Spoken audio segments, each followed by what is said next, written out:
நீங்க கொஞ்சம் யோசிச்சு பாருங்க.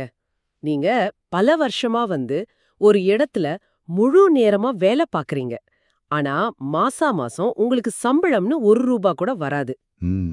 ஆமா, உங்களோட சொந்த பிள்ளைங்க இல்லாத ஒரு 10 குழந்தைங்களோட நீங்க ஒரே வீட்ல தங்கியிருக்கீங்க. ஆனா ஒரு பெரிய கார்ப்பரேட் கம்பெனியோட சிஇஓவ விட நீங்க ரொம்ப சந்தோஷமாவும், எதிர்காலத்த பத்தின எந்த பயமும் இல்லாம பாதுகாப்பாவும் உணர்றீங்க. கரெக்ட். இது கேட்கறதுக்கு ஏதோ ஹாலிவுட் படத்தோட கற்பனை கதை மாதிரி, இல்லனா ஒரு சாத்தியமில்லாத கனவு மாதிரி இருக்குல்ல. ஆனா இந்த மாதிரி ஒரு விஷயத்தை நிஜமாக்க போற ஒரு மாபெரும் வரைபடத்தை பத்தி தான் நாம இன்னைக்கு பேச போறோம். சிஷ்யகுல் அப்படிங்கிற ஒரு புதிய சமூக அமைப்போட ஆவணங்களைத்தான் நாம இன்னைக்கு இந்த ஆழமான அலசல்ல கூர்ந்து கவனிக்க போறோம். நிச்சயமா. நீங்க சொன்ன அந்த அறிமுகம் ரொம்ப சரியானது. ஏன்னா, நாம இப்போ பேசிட்டு இருக்கிற இந்த சிஷ்யகுல் அப்படிங்கிறது நாம ஊர்ல பார்க்குற சாதாரண பள்ளிக்கூடம் கிடையாது. ஆமா, செங்கல் சிமெண்ட் வச்சு கட்டுற கட்டிடம் கிடையாது. எக்ஸாக்ட்லி. இது ஒரு புதுவிதமான சமூக கட்டமைப்பு. மனிதன் தன்னுடைய வாழ்க்கையோட உண்மையான நோக்கம் என்ன, அதாவது அவனோட லைஃப் பர்பஸ் என்ன அப்படிங்கிறத தேடி கண்டுபிடிக்கிற ஒரு முழுமையான வாழ்க்கை முறை. கண்டிப்பா. இன்னைக்கு இருக்கிற கல்வி முறை பார்த்தீங்கன்னா, எப்படிப்பட்ட ஒரு எந்திரத்தனமான ஒரு மன அழுத்தம் நிறைந்த ஒரு விஷயமா மாறிடுச்சு நமக்கு நல்லாவே தெரியும். ஆனா இந்த ஆதாரங்களை நாம் அலசி பார்க்கும்போது ஒரு சமூகத்தை எப்படி அடிமட்டத்திலிருந்து எந்த ஒரு அவசரமும் இல்லாம ரொம்ப ஆழமா கட்டமைக்கலாம் அப்படிங்கிறதுக்கான நிறைய நுட்பமான விஷயங்கள் இதுல அடங்கியிருக்கு. சரி, நாம நேரா விஷயத்துக்கு வருவோம். எந்த ஒரு புது விஷயத்தை ஆரம்பிக்கணும்னாலும் அதுக்கான அடித்தளம் ரொம்ப ஸ்ட்ராங்கா இருக்கணும். ஆமா. இந்த ஆவணத்துல முதல் விஷயமா அவங்க சொல்றது சரியான நபர்களை, அதாவது அவங்களோட கொள்கைகளுக்கு ஒத்து போற நபர்களை தேர்ந்தெடுக்கிறத பத்தி தான். ஆனா இங்க தான் எனக்கு ஒரு பெரிய சந்தேகம் வருது. சொல்லுங்க. சரியான நபர்களை கண்டுபிடிக்க 5 வருஷம் ஆனாலும் பரவாயில்ல, நாங்க காத்திருக்க தயார் அப்படின்னு சொல்றாங்க. இப்போ இருக்கிற கார்ப்பரேட் உலகத்துல ஒரு போஸ்டிங் 3 மாசம் காலியா இருந்தாலே கம்பெனி தத்தளிச்சிடும், வேலை கெட்டு போயிடும்னு பதறுவாங்க. உண்மைதான். அப்படி இருக்கும்போது ஒரு ஆளை தேட 5 வருஷம் காத்திருக்கிறது அப்படிங்கிறது நிஜத்துல சாத்தியமா? இது ரொம்ப ஓவரா தெரியலையா? வெளியில இருந்து பார்க்கும்போது இது கொஞ்சம் அதீதமா தோணலாம். ஆனா இதுக்கு பின்னாடி இருக்கிற உளவியல, அந்த மெக்கானிசத்தை நம்ம புரிஞ்சுக்கணும். ஓகே. இன்னைக்கு பல நிறுவனங்கள், ஏன் பல கல்வி நிறுவனங்கள் கூட தோத்து போறதுக்கு காரணமே என்ன நினைக்கிறீங்க? தகுதியான ஆட்கள் இல்லாதது தானா? அது மட்டும் இல்ல, தகுதியே இல்லாத அல்லது அந்த நிறுவனத்தோட கொள்கைக்கு சற்றும் சம்பந்தமே இல்லாத ஆட்களை அவசர அவசரமா வேலைக்கு எடுக்கிறது தான். ஒரு தவறான நபர் உள்ள வந்தா அவர் மொத்த குழுவோட கலாச்சாரத்தையும் அங்க இருக்கிற அந்த நேர்மறையான அதிர்வலைகளை, அதாவது பாசிட்டிவ் வைப்ரேஷனை மொத்தமா கெடுத்துருவார். ஓஹோ, கரெக்ட். ஒருத்தன் நெகட்டிவா இருந்தா கூட அது மொத்த டீமையும் பாதிக்கும். ஆமா. அதனால தான் சிஷ்யகுல் ரொம்ப தெளிவா இருக்காங்க. கட்டாயத்துக்காகவோ வெறும் பணத்துக்காகவோ வேலை செய்றவங்க அவங்களுக்கு தேவையில்லை. முழு சந்தோஷத்தோட வேலை செய்றவங்க மட்டும்தான் வேணும். ஓ, அதனால ஒரு கெட்ட ஆள உள்ள விட்டுட்டு அப்புறம் மொத்த சிஸ்டமும் சீரழிஞ்சு போறத பார்த்து வருத்தப்படுறதை விட சரியான ஆளுக்காக 5 வருஷம் காத்திருக்கிறது ரொம்பவே லாபகரமான ஒரு விஷயம்தான். நீங்க சொல்றத பாக்கும்போது நாம ஒரு கட்டடத்தை கட்டும்போது அவசரத்துல தரமில்லாத செங்கலை வச்சு கட்டிட்டு அப்புறம் கட்டடம் இடிஞ்சு விழுதேன்னு அழுறத விட நல்ல செங்கலுக்காக வெயிட் பண்றது பெட்டர்னு தோணுது. மிக சரியான உதாரணம். சரி, இப்போ சரியான மைண்ட் செட் இருக்கிற ஆட்களை கண்டுபிடிச்சிட்டாங்கன்னு வைப்போம். அவங்க எப்படி சொல்லிக் கொடுக்க போறாங்க? இந்த இடத்துல தான் இந்த ஆவணம் ஒரு பெரிய குண்டு தூக்கி போடுது. இது ஒரு கம்யூனிட்டி பேஸ்ட் லேர்னிங் மாடல். ஆமா. அதாவது 10 குழந்தைகளுக்கு ஒரு தம்பதியினர் பொறுப்பாவாங்க. அவங்க ஒரு கூட்டு குடும்பம் மாதிரி ஒரே வீட்ல தங்கியிருப்பாங்கன்னு சொல்றாங்க. ஆமாங்க. இத கேக்குறப்போ இப்ப நம்ம ஷோவை கேட்டுட்டு இருக்கிற ஒரு பெற்றோருக்கு என்ன தோணும்? என் குழந்தையோட கல்விய எப்படி எதிர் வீட்டுக்காரர்கிட்டயோ இல்ல வேறொரு தம்பதிகள் கிட்டயோ முழுசா நம்பி ஒப்படைக்கிறது அப்படின்னு தோணும்ல. கண்டிப்பா தோணும். அதோட மட்டும் இல்லாம ஒரு கணவன் மனைவிக்கு கணக்கு, அறிவியல், வரலாறுன்னு உலகத்துல இருக்கிற எல்லாமே தெரிஞ்சிருக்க வாய்ப்பில்லையே. அப்புறம் எப்படி அவங்க அந்த 10 குழந்தைங்களுக்கும் எல்லாத்தையும் சொல்லிக் கொடுப்பாங்க? இங்க தான் நாம நம்மளோட பழைய சிந்தனை முறைய உடைக்கணும். ஒரு ஆசிரியர், ஒரு கிளாஸ் ரூம், அவர் தான் எல்லாத்தையும் சொல்லிக் கொடுக்கணும் அப்படிங்கிற அந்த மாடல சிஷ்யகுல் முழுமையா தூக்கி எறியுது. அப்போ இப்படி இது வேலை செய்யும்? இத புரிஞ்சுக்க ஒரு நல்ல உதாரணம் சொல்லணும்னா, சாஃப்ட்வேர் உலகத்துல ஓபன் சோர்ஸ் அப்படின்னு ஒரு மாடல் இருக்கு. ஓ, அந்த லினக்ஸ் மாதிரி சிஸ்டம் சொல்றீங்களா? அதேதான். அதுல ஒருத்தரே உட்கார்ந்து மொத்த கோடிங்கையும் எழுத மாட்டாரு. உலகத்துல இருக்கிற பல பேர் அவங்களுக்கு எந்த ஏரியால திறமை இருக்கோ அதை கான்ட்ரிபியூட் பண்ணுவாங்க. அதே மாதிரி தான் இதுவும்.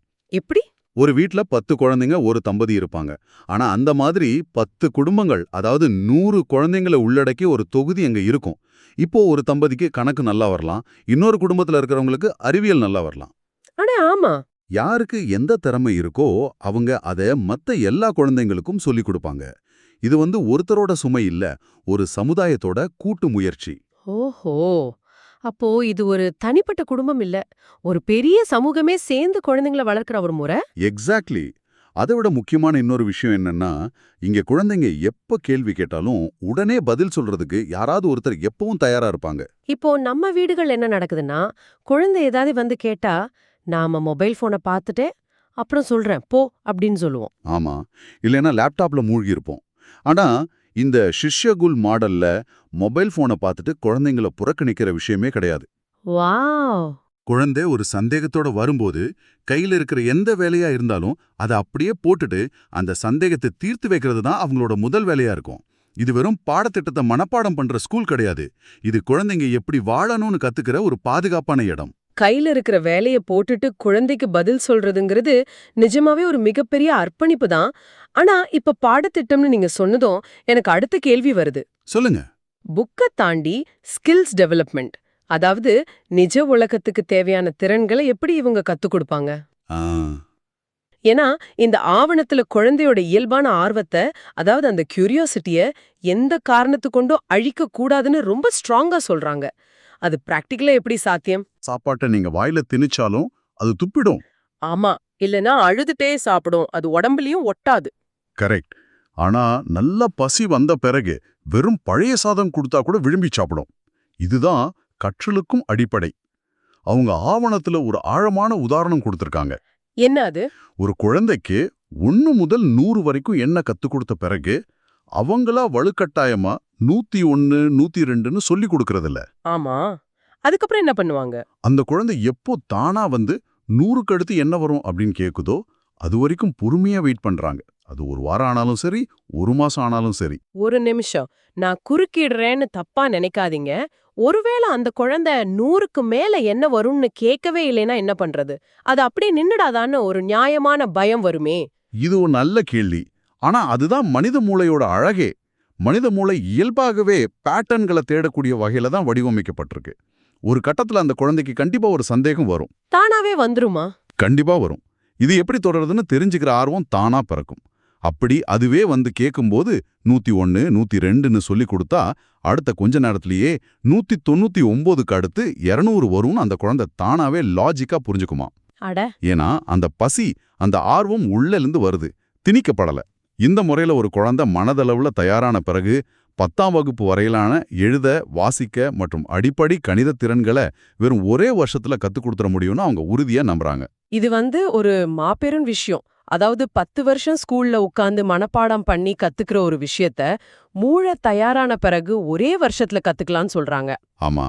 இத தவிர குதிரை சவாரி, சமையல், பொது மேடையில பேசுறது, பயணம் செய்யறதுன்னு பிராக்டிக்கலான வாழ்க்கை திறன்களுக்கும் இவங்க நிறைய முக்கியத்துவம் தராங்க. ஆனா இதுல எனக்கு இன்னொரு பிராக்டிக்கலான கேள்வி வருது. என்னன்னு சொல்லுங்க. இப்ப நம்ம ஷோ கேட்டுட்டு இருக்கிற ஒருத்தர் எல்லாம் சரிங்க, ஆனா நாளைக்கு என் பையன் ஒரு வேலைக்குன்னு போகும்போது அவங்க கிட்ட டிகிரி சர்டிபிகேட் கேட்பாங்களே, அப்போ என்ன பண்றது அப்படின்னு யோசிப்பாரு. அதுக்கு இந்த மாடல் என்ன தீர்வு? சர்டிபிகேட் அப்படிங்கிறது இப்போ ஒரு பெரிய தடையே கிடையாது. நேஷனல் ஓபன் ஸ்கூல் மூலமா அந்த குழந்தைக்கு எப்போ சர்டிபிகேட் தேவைப்படுதோ அப்ப எக்ஸாம் எழுதி வாங்கிக்கலாம். ஓஹோ, NIOS மூலமாவா? ஆமா. இன்னைக்கு இருக்கிற நிறைய பெரிய கார்ப்பரேட் கம்பெனிகள் கூட உங்ககிட்ட என்ன பேப்பர் இருக்குன்னு நாங்க பார்க்கல, உங்களுக்கு நிஜமா என்ன வேலை தெரியும், நீங்க எப்படி ப்ராப்ளம் சால்வ் பண்றீங்கன்னு தான் கேக்குறாங்க. காகிதங்களை விட நிஜமான திறமைகளுக்கு தான் இங்க மதிப்பு அதிகம்னு சிஷ்யகுல் ஆழமா நம்புது. சரி, மாணவர்களை பத்தி நிறைய பேசிட்டோம். இப்போ ஆசிரியர்கள், அதாவது நிர்வாகம் மற்றும் பொறுப்புகள் பக்கம் கொஞ்சம் வருவோம். சரி. இந்த சிஷ்யகுல் மாடல்ல எனக்கு படிக்கும்போதே ரொம்ப அதிர்ச்சியாவும் அதே சமயம் ஆச்சரியமாவும் இருந்த ஒரு விஷயம் என்னன்னா, இங்க சம்பளம் அப்படிங்கிற ஒரு விஷயமே கிடையாது. ஆமா, ₹1 கூட சம்பளம் கிடையாது. அதோட உங்களுக்கு இன்னைக்கு இந்த வேலை தான் அப்படின்னு எந்த நிலையான வேலைப்பளுவும் கிடையாது. இந்த அமைப்புல இணையிற தம்பதியினரோட வாழ்நாள் முழுமைக்குமான பொறுப்பை, அதாவது அவங்க உணவு, உடை, பயணம், குடும்ப விழாக்கள், ஏன் அவங்களோட இறுதிச் சடங்குகள் வரைக்கும் சிஷ்யகுல் நிறுவனமே ஏத்துக்குமா. எக்ஸாக்ட்லி. இது கேக்கும்போது ஒரு பக்கம் வாவ் செம்ம லைஃப் தோணுது. ஆனா இன்னொரு பக்கம் பார்த்தா இது கொஞ்சம் பயமா இல்லையா? சம்பளமே இல்லாம உங்களோட பொருளாதார சுதந்திரத்தை மொத்தமா ஒரு அமைப்பு கிட்ட ஒப்படைக்கிறீங்க. இது ஏதோ ஒரு கல்ட் மாதிரி உங்களோட சுதந்திரத்தை பறிக்கிற மாதிரி தோணலையா? மனிதர்கள் நிஜமாவே இதுக்கு சம்மதிப்பாங்களா? நீங்க கேக்குறது 100க்கு 100 நியாயமான கேள்விதான். வெளியிலிருந்து பார்க்கும்போது இது சுதந்திரத்தை பறிக்கிற மாதிரி தான் தோணும். ஆனா உளவியல் ரீதியா இத கொஞ்சம் ஆழமா அனலைஸ் பண்ணி பார்ப்போம். சரி சொல்லுங்க. மாஸ்லோவோட படிநிலை தேவை கோட்பாடு, அதாவது மாஸ்லோஸ் ஹைரார்கி ஆஃப் நீட்ஸ் அப்படின்னு உளவியல்ல ஒரு முக்கியமான தியரி இருக்கு. மனிதனுக்கு பணத்தை விட அவனோட அடிப்படை பாதுகாப்பும் அவன் செய்யற வேலைக்கான அங்கீகாரமும் தான் ரொம்ப முக்கியம். ஆமா. இன்னைக்கு நாம சம்பாதிக்கிற பணத்தை வச்சு என்ன பண்றோம்? நாளைக்கு நமக்கு உடம்பு சரியில்லாம போனா மருத்துவ செலவுக்கு வேணும், பையனோட காலேஜ் ஃபீஸ் கட்டணும், வயசான காலத்துல சாப்பாட்டுக்கு வேணும். இப்படி நம்மளோட எதிர்கால பயத்தை போக்குறதுக்காக தான் நம்ம பணத்தை சேர்த்து வைக்கிறோம். ஆமா கரெக்ட் தான். பாதுகாப்புக்காக தான் நம்ம எல்லாரும் ராப்பகலா ஓடுறோம். இப்போ அந்த பயத்தையே ஒரு அமைப்பு உங்களை விட்டு நீக்கிறதுன்னு வைங்க. உனக்கு எந்த குறையும் வராது, உன் குழந்தையோட படிப்பு, உன் மருத்துவம், உன் சாப்பாடு எல்லாத்தையும் நாங்க பாத்துக்கிறோம் அப்படின்னு ஒரு நிறுவனம் முழு சுமையை ஏத்துக்கும்போது அந்த மனிதனுக்கு பணம்ங்கிற ஒன்னு தேவையே இல்லாம போயிடுது. ஓஹோ. அவனோட சுயநலம் காணாம போயிடும். நாளைக்கு பத்தின பயம் இல்லாதப்போ அவனோட முழு திறமையும் எந்த விதமான எதிர்பார்ப்பும் இல்லாம அந்த சமுதாயத்துக்காக வெளிப்படும். அதோட அவங்களுக்கு எந்த வேலையும் நிறுவனம் திணிக்காது. அதாவது அவங்க இஷ்டத்துக்கு வேலை செய்யலாமா? ஆமா, இன்னைக்கு எனக்கு பாடம் எடுக்க பிடிச்சிருக்கா, நான் பாடம் எடுக்கலாம். நாளைக்கு எனக்கு பாத்ரூம் கழுவ பிடிச்சிருக்கா, நான் அதை செய்யலாம். அவங்க வேலையை அவங்களே முடிவு பண்ணிக்கலாம். அடா, அப்ப பொருளாதார சுதந்திரத்தை இழக்கிறது கிடையாது. இது பொருளாதார பயத்திலிருந்து கிடைக்கிற உண்மையான சுதந்திரம். அதேதான். சரி, ஒருவேளை இதெல்லாம் சரிப்பட்டு வராதுன்னு ஒரு தம்பதி பாதியிலே வெளியே போக நினைச்சாங்கன்னா என்ன ஆகும்? அமைப்பு அவங்கள அப்படியே நடுத்தருவுல விட்டுடுமா? கண்டிப்பா இல்ல. அதுக்கும் ரொம்ப நேர்மையான ஒரு தீர்வு வச்சிருக்காங்க. யாரையும் இங்க கட்டாயப்படுத்தி அடைச்சு விட்ட மாட்டாங்க. ஒரு தம்பதி விலக நினைச்சா அவங்க எத்தனை வருஷம் அங்க வேலை செஞ்ச காலத்துக்கான ஊதியத்தை கணக்கிட்டு அந்த பணத்தை அவங்க கையில கொடுத்து ரொம்ப மரியாதையா வழி அனுப்பி வைப்பாங்க. சம்மா. அதனால இங்க சுதந்திரம் பறிக்கப்படுது அப்படிங்கிற பேச்சுக்கே இடமில்ல. ரொம்ப தெளிவா சொல்லிட்டீங்க. இவ்ளோ பெரிய கனவை, இவ்ளோ சிக்கலான ஒரு சிஸ்டத்தை நிர்வகிக்கணும்னா அதுக்கு சாதாரண ஆட்கள் பத்தாது. அப்போ இந்த அமைப்பை வழிநடத்த போற லீடர்ஸ், அதாவது தலைவர்கள் யார்? அவங்களை எப்படி உருவாக்க போறாங்க? இதுதான் இந்த மாஸ்டர் பிளானோட அடுத்த கட்டம்.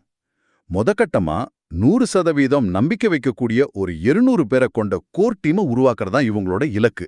200 பேர் தானா? ஆமா, இந்த 200 பேரும் ஒவ்வொரு கிராமமா போய் குறிப்பா ஹரியானா மாநிலத்தை ஒரு முன்மாதிரியா எடுத்துக்கிட்டு இந்த புதிய உலக அமைப்புக்கான விழிப்புணர்வு பிரசுரங்களை மக்கள் கிட்ட கொண்டு போவாங்க. இதுக்கு எப்படிப்பட்ட தலைவர்கள் தேவை தெரியுமா? எப்படிப்பட்டவங்க? கொஞ்சம் கூட ஈகோ இல்லாத, தன்னலமில்லாத தலைவர்கள் தேவை. தகுதியான ஆட்கள் கிடைக்கிற வரைக்கும் அவசரப்படாம பொறுமையா காத்திருக்கக்கூடியவங்க தான் இவங்களுக்கு தேவையான உண்மையான தலைவர்கள். ஈகோ இல்லாத தலைவர்கள். இத படிக்கும்போது எனக்கு ஒரு ஒப்புமை ஞாபகத்துக்கு வருது. சொல்லுங்க. ஒரு படையை வழிநடத்துற தளபதி ரொம்ப கம்பீரமா முன்னாடி நின்னு கமாண்ட் கொடுப்பார். ஆனா திடீர்னு தேவைப்பட்டா அவரே ஒரு சாதாரண சிப்பாய் மாதிரி கீழே இறங்கி போய் போர் முனையில சண்டை போடுறதுக்கும் தயாரா இருக்கணும். அந்த மாதிரி ஒரு மனநிலை இருக்கிறவங்க தான் இங்க தேவை. சரியா? மிக சரியான உதாரணம். யார் முன்னாடி நின்னு கைதட்டல் வாங்குறாங்க, யார் பின்னாடி இருந்து அமைதியா வேலை செய்றாங்க அப்படிங்கிற ஈகோ இங்க இருக்கவே கூடாது. எந்த தலைவரால இந்த சமூகத்துக்கு லாபம், அது மட்டும்தான் ஒரே கேள்வி. ரொம்ப ஆழமான பார்வை.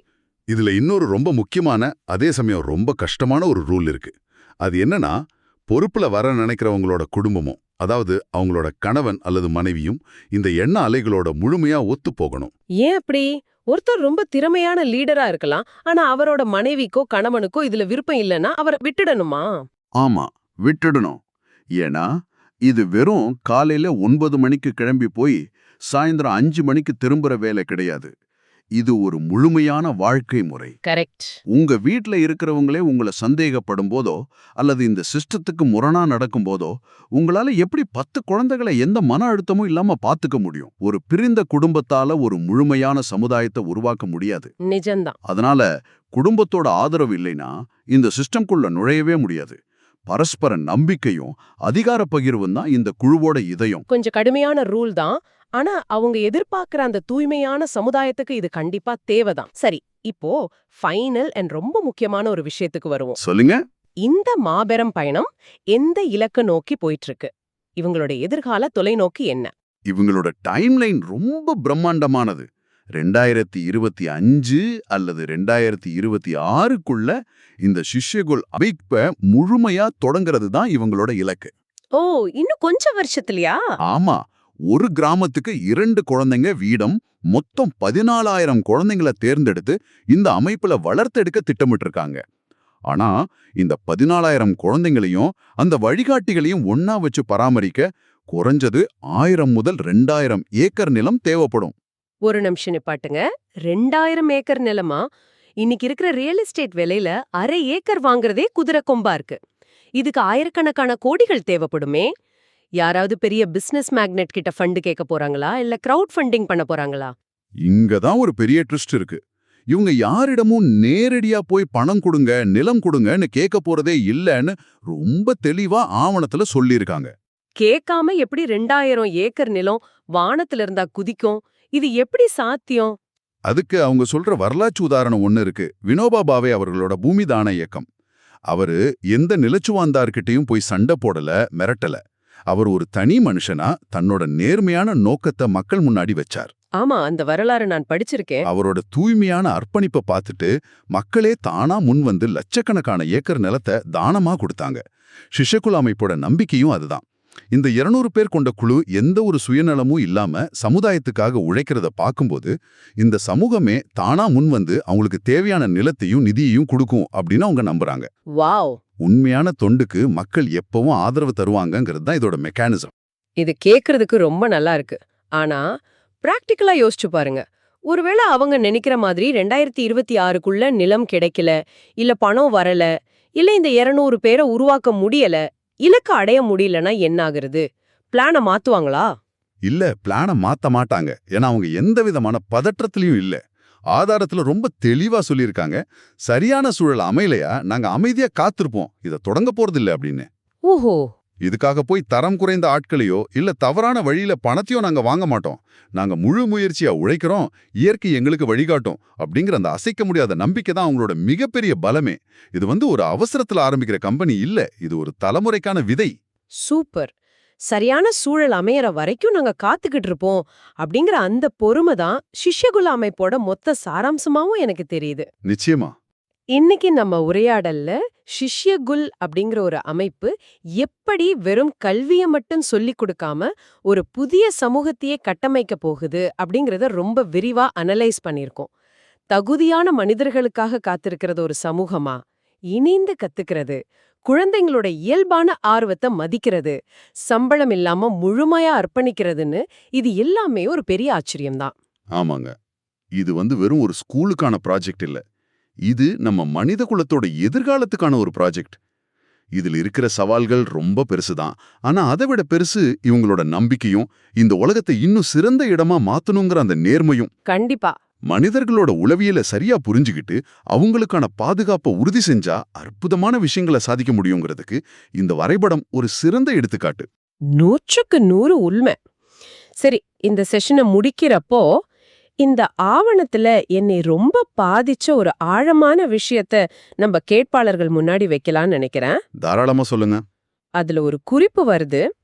உங்க கையில இருக்கிற ஒரு பொருளை நீங்க கீழே போட்டாதான் இன்னொரு பெரிய பொருளை உங்களால தூக்க முடியும் அப்படின்னு. சிம்பிளான வரிதான், ஆனா ரொம்ப பவர்ஃபுல். நீங்களும், அதாவது இப்போ இதை கேட்டுட்டு இருக்கிற நீங்களும் உங்க வாழ்க்கையில ஒரு மிகப்பெரிய நோக்கத்தை, ஒரு லைஃப் பர்பஸ அடையணும்னா இப்போ உங்களுக்கு ரொம்ப பாதுகாப்பா தோன்ற, ஆனா உங்களுக்கு எந்த சந்தோஷத்தையும் கொடுக்காத சில விஷயங்களை விட்டு கொடுக்க தயாரா இருக்கீங்களா? ரொம்ப முக்கியமான கேள்வி இது. ஆமா, வழக்கமான சம்பளம், ஸ்டேட்டஸ் அப்படிங்கிற அந்த சின்ன விஷயங்களை கீழே போட்டாதான் நிஜமான சுதந்திரம், சமூக மாற்றம் அப்படிங்கிற பெரிய விஷயத்த தூக்க முடியுமோ என்னவோ. கொஞ்சம் ஆழமா சிந்திச்சு பாருங்க. இன்னைக்கு நாம பார்த்த இந்த சுவாரஸ்யமான பயணம் இத்தோட நிறைவடையுது. மீண்டும் இன்னொரு அட்டகாசமான அலசல்ல உங்களை சந்திக்கிறோம்.